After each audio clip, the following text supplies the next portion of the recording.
Hello everyone, সবাই কেমন আছো? আশা করি সবাই ভালোই আছো। আজকে এত সুন্দর একটি ওয়েদারে আম্মু আম ডাল খাওয়ার জন্য বাজার থেকে আম নিয়ে আসলো। কাঁচা আম দেখা মাত্রই আমি বটি নিয়ে বসে পড়লাম আম কাটার জন্য।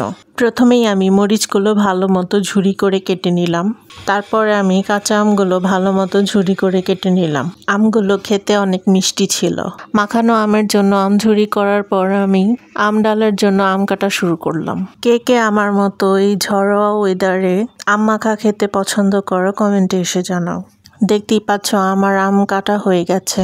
এখন আমের মধ্যে দিয়ে দিলাম বিট লবণ, 1.5 চামচ চিনি, সামান্য পরিমাণ হোয়াইট ভিনিগার। যদি ভিনিগার না থাকে তাহলে তোমরা লেবু ব্যবহার করতে পারো। 3 চামচ লবণ, সামান্য পরিমাণ চিলি পাউডার।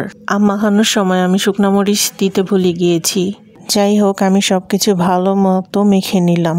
আমি খুব ঝাল খেতে পছন্দ করি শুকনা মরিচ দিয়ে মেখে, তাই ওপরে একটু চিলি পাউডার ছড়িয়ে দিয়েছি। আম মাখা খাওয়ার পর আমের এই পানিটা আমি খুব মজা করে খাই। ভিডিওটি ভালো লাগলে please like, comment, share and subscribe our channel.